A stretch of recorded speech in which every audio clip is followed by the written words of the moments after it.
Okay, this video is going to show you how to do the Blue Basics Part 3 packet. Let's get started.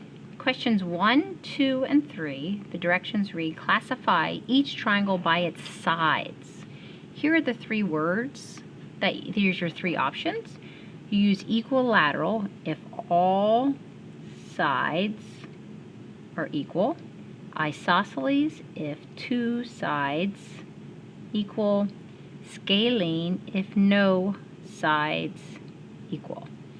So if I look at number 1, I can see I look at the side length because I'm classifying by sides, 12.4, 10.4, 6.8, all different. So I would say scalene.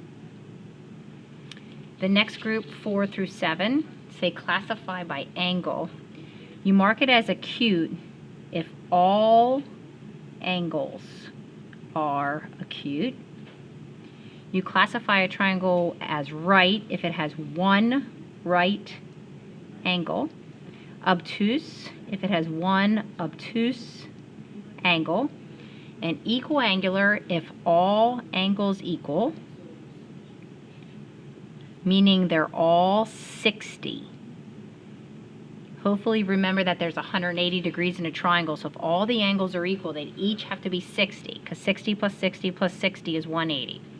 So if I look here, classify by angles, I look at the angles, 60, 60, and 60. They're all the same, so I will write equiangular. Technically, you could also say acute, because they are all less than 90, but the more specific one for this one would be equiangular. If they're all the same, I'd prefer if you wrote equiangular. Number 8, classify each triangle by its angles and sides. It says 2 words. So that means I need to pick one of these words and one of these words. So let's see.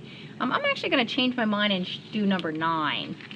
If I classify by sides, I notice in number 9 that 2 of the sides are the same, which means it is isosceles. Then if I look at the angles, I notice that one of the angles is big or obtuse, so we say it's an isosceles obtuse triangle. So hopefully you're okay then on this section 1 through 11. Next section is for 12 to 15. Classify each triangle by its angles and sides, same idea, but there's a picture. I notice that it has 2 sides marked equal. I know they are equal because they have tick marks, so I'm going to say it's isosceles. I notice that all 3 angles are less than 90, so I'm going to also say that it is acute. Although the angle measurements are not listed, I can clearly see that they're less than 90. 16 through 20, you're going to draw an example. Equilateral, so I'm going to draw a triangle that has all equal sides. One thing we also learned, that if all the sides are equal, all the angles are equal too. And they would all be 60 degrees.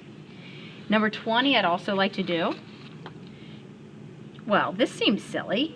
If we have an equilateral triangle, all the sides are equal and all the angles are equal. Now I want to do an obtuse equilateral. Well, this is not possible, because if it is equilateral, they're all 60, so it can't happen. Next group says find the measure of each angle indicated. So the one I'd like to do is number 24. There are 180 degrees in a triangle. I have used 25 and 135. So if I take 180 minus 25 minus 135, the angle measure I get is 20 degrees. So that would be this small one. And I also look at the picture and go, does it look acute? Yes, it does. So that's probably a good answer. Next one, 26. And the directions in this next section say solve for x. There are 3 angles. I know there's not a number here, so I'm going to fill one in as 90. The 3 angles together add up to 180 degrees. So one of the angles is 40, another one is 90, and another one is x plus 56.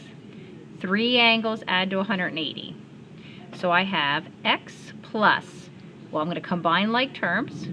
40 plus 30 is 130. 130 plus 56 is 186. And I'm going to solve that equation by subtracting 186 from both sides. x equals -6. Sometimes people get scared when they have negatives, but this would be fine. If I plug -6 in for x, -6 plus 56 is 50. That is a good angle. Okay, next group I'm going to talk about is 32 to 37. Directions say find the measure of angle, find the measure of angle A. So you must first solve for x. So the three angles add to 180. So the first angle is x plus 55. The other angle is 53 plus x.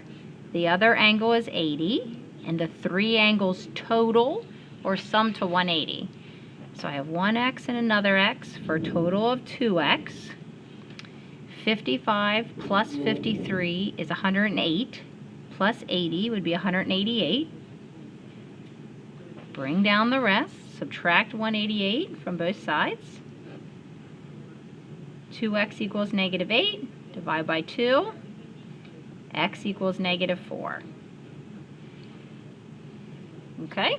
Next group is 38 on. It says find the measure of each angle indicated. You might not be able to find the question mark angle right away, but my advice is to find as many angles as you can until you get the question mark.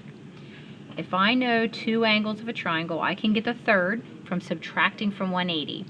30 plus 70 is 100. 180 minus 100. 180 minus 100 is 80 for this missing one. We learned that vertical angles are equal, so I'll take that over. Next thing, I have two angles of a triangle. To find the third, I subtract from 180. So I have 180 minus 80 is 100. 100 minus 35 is 65 for that remaining angle right there. Okay, next. Last group is, let's see, finding the measure of each angle here, 42 to 49. These are a little trickier. I'm going to do a little experiment up here. I have a triangle. The angles are 30 and 70, and I want to find this exterior angle. 30 plus 70 is 100. So this missing interior angle is 80 degrees. But that's not the one I wanted. I wanted the exterior one. So I see a linear pair here. 180 minus 80 is 100. This is what I would want. You could find all the angles, or an exterior angle. I'm going to write this down. Exterior angle equals two interior angles put together. So I could do all this, or I could have simply added those two angles together to get the 100.